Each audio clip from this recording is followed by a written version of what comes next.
From the Presidential Palace, Manila, Dateline Malacañang.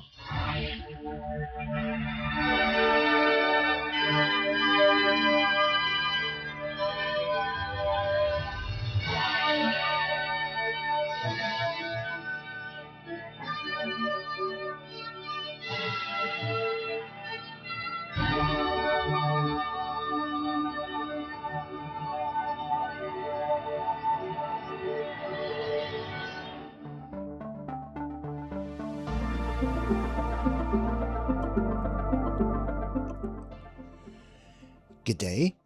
Radio Pilipinas World Service can also be heard on shortwave broadcast through the shortwave facilities of the United States Agency for Global Media or Voice of America on the following shortwave frequencies: 15.640 MHz, 17.750 MHz, and 21.720 MHz. I'm your host, Leo Magpayo, and this is Dateline Malacañang. Philippine President Ferdinand R. Marcos Jr. on Monday opened the 833.37 million peso Mabini Kayakay Small Reservoir Irrigation Project or SRIP in Bohol, a major facility designed to deliver a steady year-round water supply to 530 hectares of farmland and boost crop production in the province. The National Irrigation Administration or NIA implemented project is set to benefit 717 farmers across the municipalities of Mabini and Alicia. Speaking in Barangay Abaca, the president said the new reservoir is part of the administration's broader push to protect farmers from climate change and erratic rainfall. The irrigation system will serve farmers in barangays Abaca, San Roque, Agipo, and Cabidian in Mabini, as well as Barangay Kayakay in Alicia. President Marcos noted that the project fulfills a commitment he made during an earlier visit to Bohol, adding that construction was completed in November 2025. According to the president, the facility is expected to significantly raise agricultural output by ensuring sufficient water for rice and high-value crops. With reliable irrigation, farmers may be able to increase planting cycles from 2 to as many as 3 per year. The chief executive also highlighted other ongoing irrigation initiatives in the province, including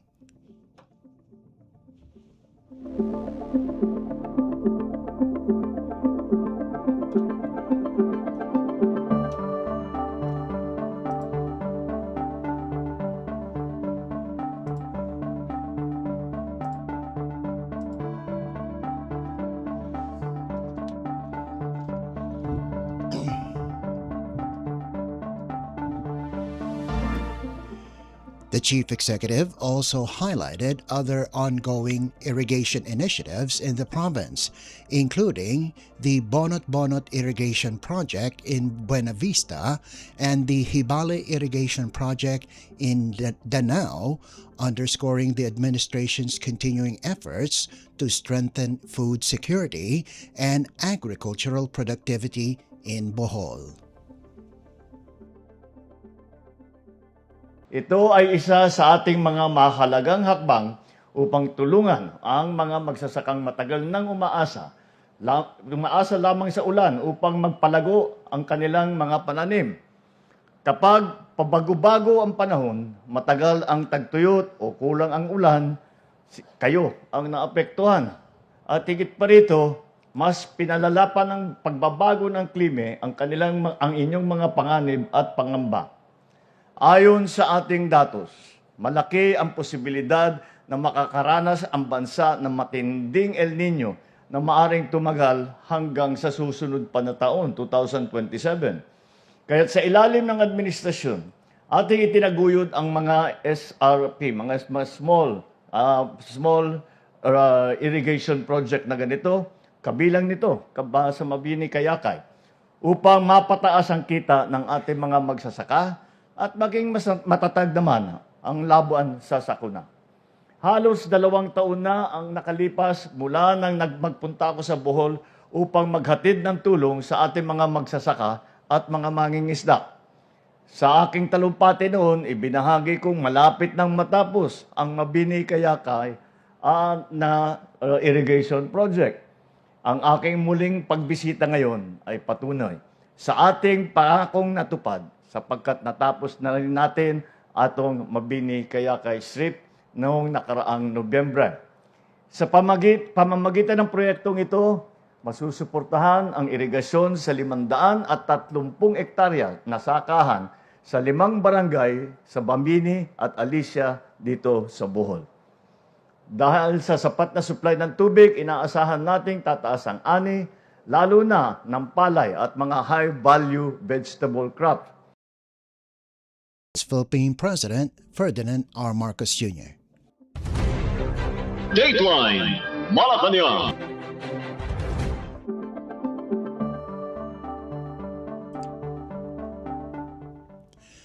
Philippine President Ferdinand R. Marcos Jr. on Monday led the launch of the country's second Walang Gutom Kitchen, reaffirming his administration's commitment to ensure that no Filipino goes hungry. Joined by Social Welfare Secretary Rex Gatchalian, the President toured the Cebu City facility, observed kitchen operations, helped distribute meals, and spoke with beneficiaries and local officials. The Cebu Hub is the second Walang Gutom kitchen in the Philippines, following the opening of the first site in Pasay City in December of 2024. Operated by the Department of Social Welfare and Development, or DSWD, the kitchen functions as a community-based food bank that provides free, nutritious breakfast and lunch to identified beneficiaries and walk-in clients experiencing involuntary hunger. Breakfast starts at 6 in the morning while lunch service begins at 11.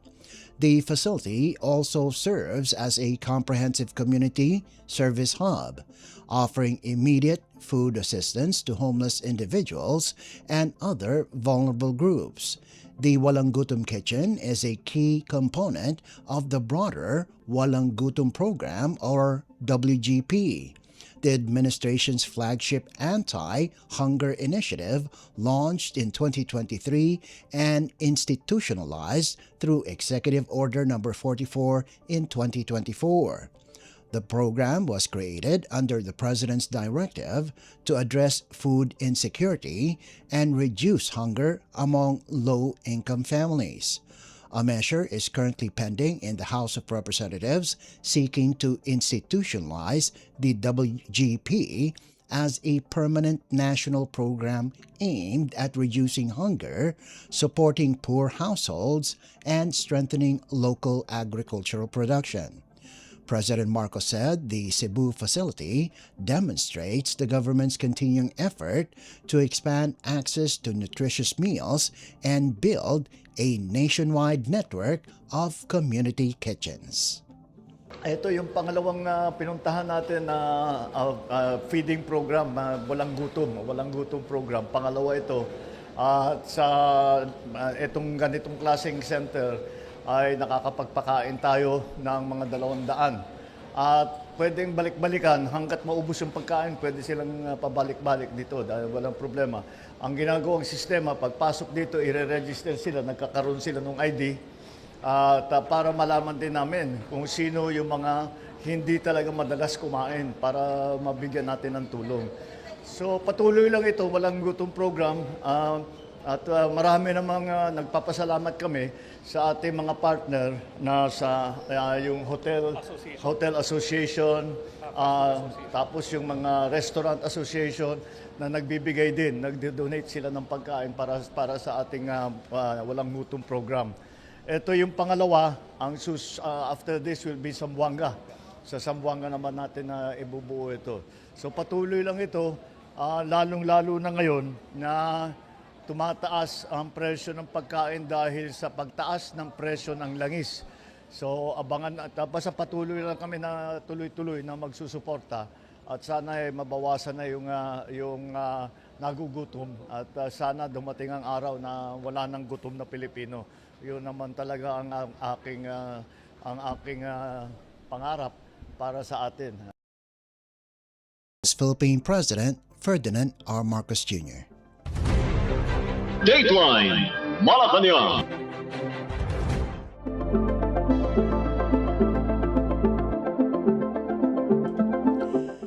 Philippine President Ferdinand R. Marcos Jr. on Monday inspected the newly rehabilitated portion of Segment 3A of the Metro Cebu Expressway or MCE in Naga City, expressing confidence that the long-damaged road section will finally ease travel and boost economic activity in southern Cebu. The President was joined by Public Works Secretary Vince Dizon, Cebu Governor Pamela Baricuatro, and Trade Secretary Cristina Roque during the site visit in Barangay Cantauan, the same area where a major slope collapse in October 2023 halted construction and raised safety concerns. President Marcos recalled that the landslide had rendered the road impassable, forcing workers and residents to walk through the affected stretch. The President said motorists may now use the rehabilitated section, although additional engineering works remain underway to ensure long-term stability. The rehabilitation includes slope stabilization, drainage upgrades, and creek rehabilitation, measures intended to strengthen the corridor against landslides and other climate-related hazards. Once fully completed, travel time between Barangay Pangdan and the Naga Valley Industrial Park is expected to drop from 25 minutes to just 10 minutes, improving mobility for workers, students, and businesses. President Marcos stressed the importance of the expressway to industries operating in southern Cebu, particularly manufacturers that rely on efficient logistics.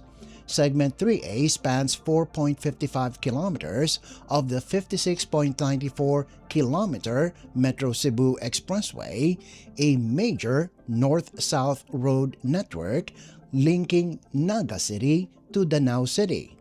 The chief executive added that another expressway section, heavily used by investors, is also under construction and is targeted for completion within the year. He said the project has been expanded from a two-lane to a four-lane design to accommodate rising traffic and support Cebu's growing economy. The government expects the expressway to accelerate the movement of goods and services, improve access for communities, and open more economic opportunities across southern Cebu. Nandito tayo sa isang section ng Metro Cebu Expressway na nasira 2 years ago, noong 2024. At landslide dito, nasira yung daan. At yung empleyado nung planta dito ay kailangan maglakad kahit na umuulan, kahit na ganito mainit, hindi magamit yung daan. So finally, pinangako natin na matatapos ito by June. Ito na ngayon tayo para tignan at inspeksyonin. It is almost finished. We have about 30%, 30+%. Actually, madadaanan na po today. Pwede na magamit ito. After mo pong sige. Kasi bagay, it looks like it's usable. Pero hindi pa tapos. Ang gagawin pa, ilalagyan ng slope protection ito para hindi naguguhulit. At yan ang naging problema. Yun, wala na, nabutas na, nawala yung daan. Kaya linipat yung kalsada, palayo doon sa bangin. At yung bangin, nilalagyan ngayon ng slope protection para hindi na maulit yung pagguho. But malaking bagay ito because napakasama nung daan noon na yung ginagawa ng kanilang planta, yung lente na sa telepono, itong lente dito sa telepono, yan yung ginagawa nila dito. Dahil sa pagkalubak, itong produkto nila, pag dumadaan dito sa daan na ito, nababasag. Nababasag yung lente na kanilang ginawa. Kaya napakasayang naman at nakakahiya sa ating mga investor na hindi natin sila inaalagaan ng mabuti. Kaya inayos natin kaagad. So good. At may isa pang daan, there's another section na dito, papunta rin, ginagamit din nila. That will be finished within a year from now. So patuloy lang ang ating ginagawa. At ito, dapat ito, 2 lanes lang ito eh. Pero pinaspas natin, kaya nangyari, na 24/7, nakagawa tayo ng 4 lanes. Kaya kahit na may mangyari dito sa pag-uho dito, pag masara ito, meron pa rin tayong 2 lanes. Kaya medyo mas maganda ngayon ang sitwasyon. Philippine President Ferdinand R. Marcos Jr. Dateline Malacañang.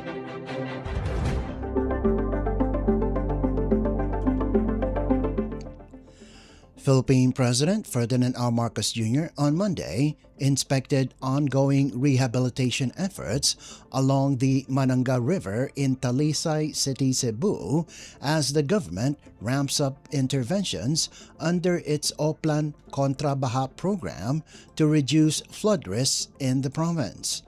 During his visit to Barangay San Isidro, the president spoke with residents living near the riverbanks and noted visible improvements in flood control structures and drainage systems following recent severe flooding.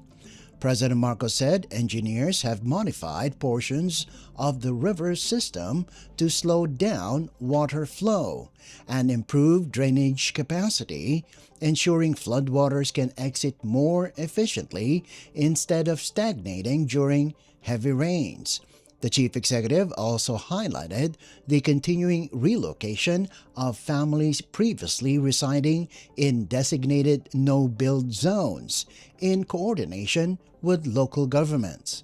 President Marcos said the government will sustain river rehabilitation and structural flood control works to prevent a repeat of the destructive flooding that recently hit communities and damaged infrastructures in the area. These include long-term engineering solutions such as a slope protection, riverbank stabilization, and improved drainage networks designed to withstand extreme weather events. President Marcos Jr. emphasized that the Mananga River rehabilitation is part of a broader nationwide effort to strengthen climate resilience and protect vulnerable communities. Yung mga dam projects, kung maalala ninyo, tatlo ang malaking ilog dito sa Cebu. At kaya yung pag bumaba ang tubig, doon galing ang baha, doon sa tatlong ilog na yun. Meron na tayong plano para maglagay ng dam sa taas. Dito sa Mananga River is a 70 meter dam. At ito ay ilalagay na namin, nasa NEP na para sa budget for next year, for 2027. Naka-budget na, titiyakin natin na hindi magagalaw yung budget na yung pagdaan sa budget process. So patuloy lang ang ginagawa natin para hindi na maulit yung napakalaking perwisyo nung pagdaan ng bagyo, ng Tino, at saka nung pagdaan nung baha dito at ang daming nasira. So patuloy lang, and we will continue to come, we will continue to build, we will continue to repair, and may plano tayo para sa next year para doon na natin haharangin sa taas yung tubig para hindi na natin masyadong problemahin dito sa baba. Philippine President Ferdinand R. Marcos Jr. Dateline Malacañang.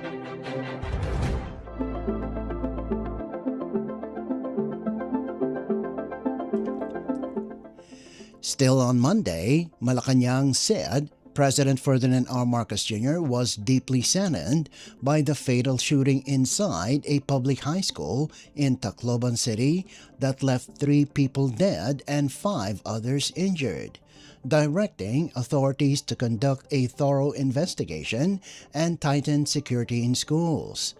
Palace Press Officer Claire Castro said The president was dismayed by the violence that unfolded inside San Jose National High School in Barangay San Jose. According to Police Regional Office Region 8 or PRO 8, the shooting happened around 9 in the morning. Initial reports confirmed 3 fatalities while 5 others were rushed to nearby hospitals for treatment.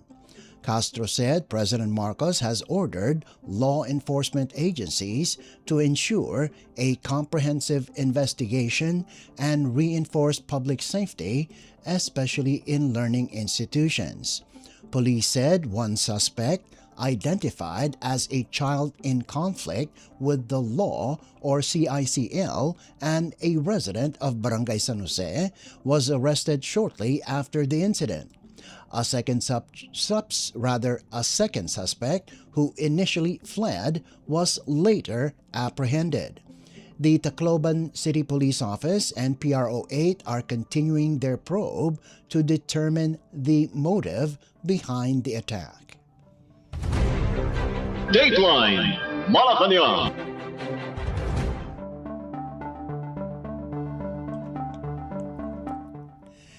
Meanwhile, the Department of Education or DepEd on Monday condemned the deadly shooting at San Jose National High School in Tacloban City, calling the incident a high-alert situation and assuring families that immediate support and a full investigation are underway. Initial police reports show 3 learners died while 5 others were injured in the attack. The department said officials from the central office, as well as regional and division personnel, are already on the ground working closely with school authorities and law enforcement to secure the campus and protect students and staff.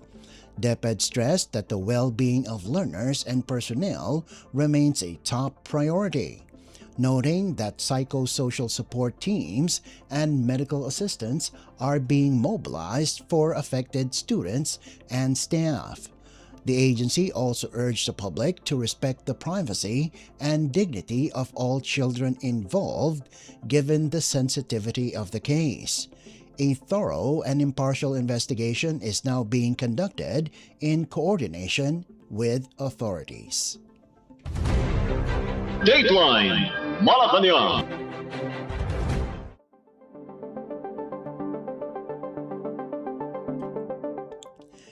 Meantime, the Department of the Interior and Local Government or DILG is denouncing in the strongest terms the deadly shooting inside San Jose National High School in Tacloban City.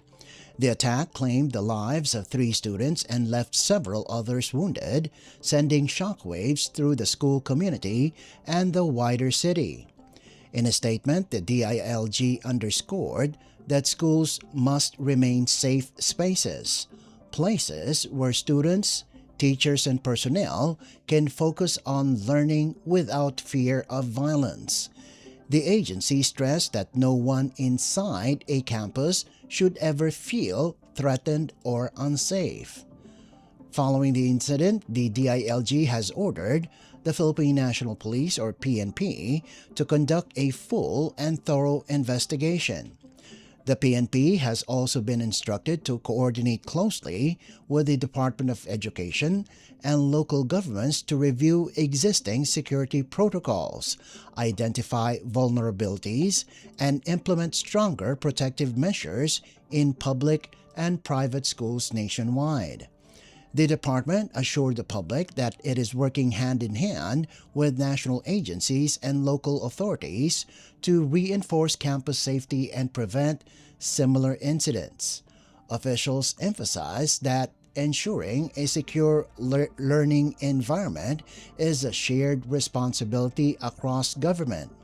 In its message of sympathy, the DILG said it stands with the victims, their families, and the entire school community as they grapple with the tragedy.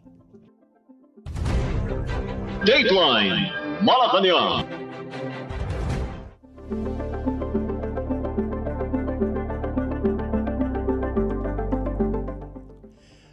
The Philippine government is rolling out stronger economic safeguards to shield the country from the fallout of the ongoing conflict in the Middle East.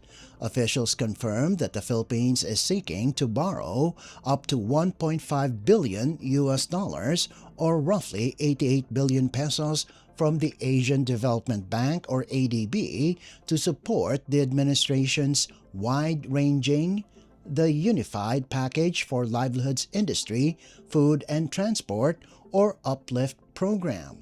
Finance Secretary Frederick Go said the government has formally expressed its intent to tap the ADB's counter-cyclical support facility, a rapid response financing window designed for countries facing severe shocks such as global crisis, economic disruptions, or geopolitical conflicts. Go explained that the funding will help cushion the impact on vulnerable sectors, particularly those affected by volatile oil supply and other external pressures. Under Executive Order No. 110, President Ferdinand R. Marcos Jr. established UPLIFT as a whole-of-government strategy to keep the economy stable and ensure essential services continue despite global uncertainties. The administration's intervention focuses on 4 key areas: energy security, ensuring steady and sufficient supply of fuel and electricity; public services, keeping government services running without disruption; business continuity, supporting industries and livelihoods to maintain economic activity; and social protection, providing subsidies and assistance to the hardest-hit sectors, including drivers, farmers, and fisherfolk. Officials say the strengthened measures are meant to guarantee that the country has both the funding and the strategy to protect Filipino households from sudden spikes in global oil and commodity prices. Dateline Malacañang.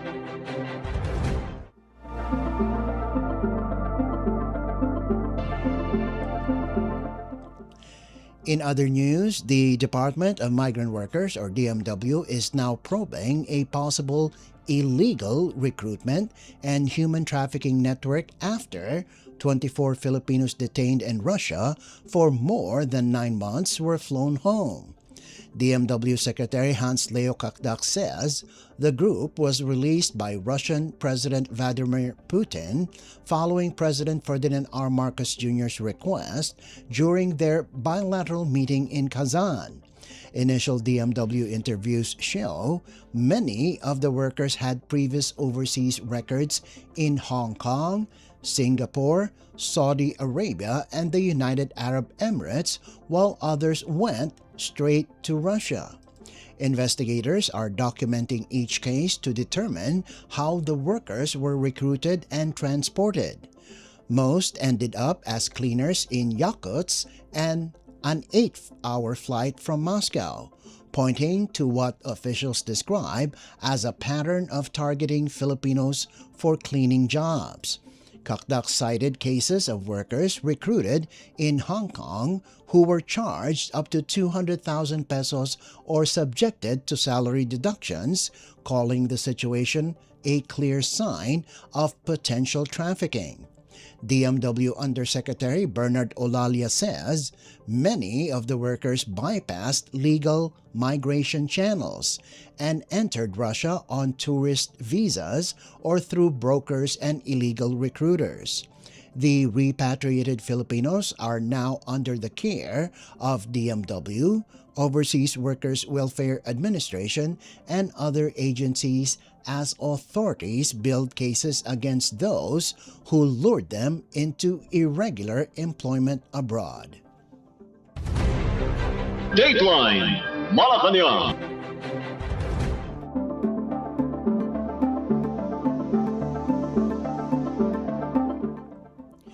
Super Typhoon Francisco internationally known as Mekala, remains powerful as it moves over the Philippine Sea, with parts of northern Luzon still under tropical cyclone wind signal number 1, according to the Philippine Atmospheric Geophysical and Astronomical Services Administration, or PAGASA. The storm is expected to stay far from the country's land mass. PAGASA says Francisco will slow down while tracking north-northwest until Wednesday morning before recurving toward Japan's Ryukyu Islands. Francisco is packing maximum sustained winds of 185 kilometers per hour and gusts reaching 230 kilometers per hour. As of 4 Tuesday morning, it was located 410 kilometers east of Apari, Cagayan. Signal number 1 remains raised over Batanes, northeastern Cagayan, and the eastern Babuyan Islands. The southwest monsoon, enhanced by the typhoon's outer circulation, will bring strong to gale-force gusts across most of Luzon, the Visayas, Zamboanga Peninsula, northern Mindanao, Surigao del Sur, Dinagat Islands, and parts of the Davao region. Rough seas are expected over the seaboards of Batanes, Cagayan, Babuyan Islands, Isabela, and northern Aurora. Small vessels and motor bangkas are advised to stay in port. Heavy rains will continue over Batanes and Cagayan as Francisco maintains its strength. The typhoon may reach peak intensity Tuesday before gradually weakening. It is forecast to exit the Philippine area of responsibility by Friday morning. Dateline Malacañang.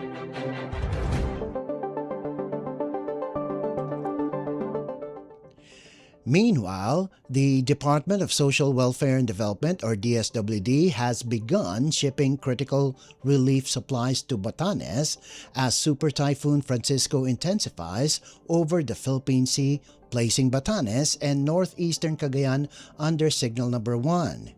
In coordination with the United Nations World Food Program, the DSWD sent out 4 container vans loaded with 7,000 family food packs, along with another van, 1,020 kitchen kits, and 100 modular tents.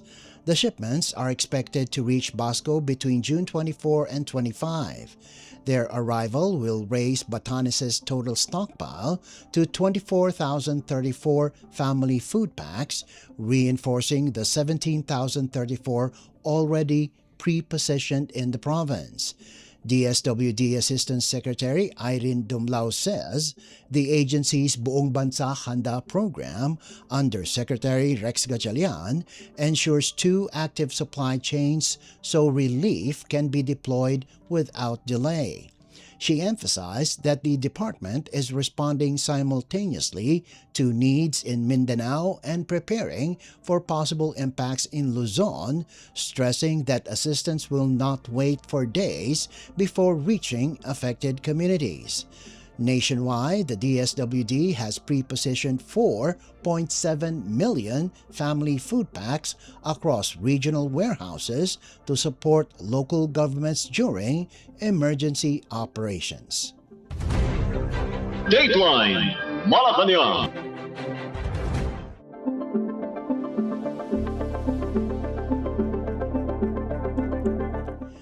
The Department of Energy, or DOE, is preparing for a possible worst-case scenario after Iran announced the renewed closure of the Strait of Hormuz, a key route for oil shipments bound for the Philippines. Energy Secretary Sharon Garin says it remains uncertain whether global oil prices will spike again following Iran's move, but stressed that the DOE will not relax despite the recent downward trend in world market prices. She says the agency is maintaining full vigilance to ensure the country's fuel supply remains stable. For now, the DOE assures the public that the Philippines still has an average of 43.86 days of oil supply. This includes 43.75 days of gasoline, 40.42 days of diesel, and 128 days of kerosene. Garin says the agency continues to monitor developments and prepare contingency measures should the situation in the Middle East escalate further. Dateline Malacañang.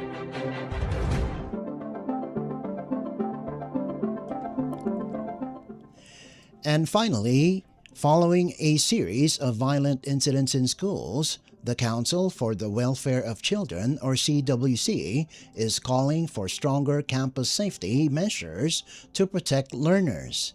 The CWC says it is deeply alarmed by the recent school shooting in Tacloban City that left 3 students dead and several others injured. The agency stresses that schools must remain safe spaces where children can learn without fear of violence. The Council is urging the government and education stakeholders to reinforce child protection mechanisms, expand mental health programs, strengthen violence prevention efforts, and improve early intervention systems inside schools. The CWC also extended condolences to the families of the victims and called for adequate psychosocial and mental health support for affected students, families, teachers, and school personnel. The agency expressed full support for President Ferdinand R. Marcos Jr.'s directive to immediately investigate the Tacloban shooting. It also reminded authorities that the suspects are reportedly children in conflict with the law and must be treated in accordance with the Juvenile Justice and Welfare Act, not as criminals, but as minors who require intervention and protection. Dateline Malacañang.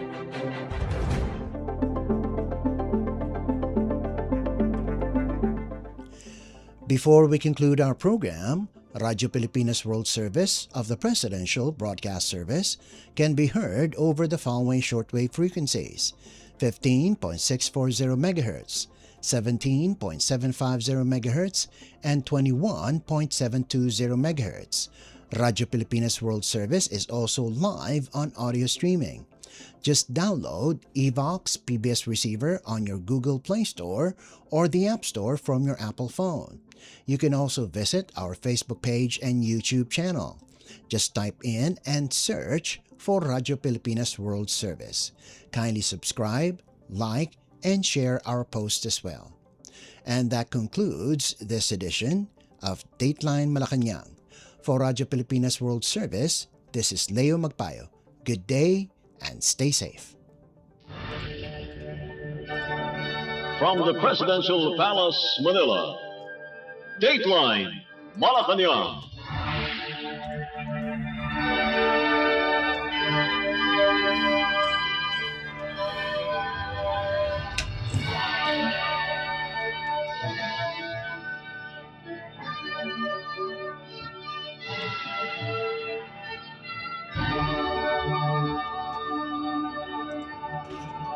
Step में standby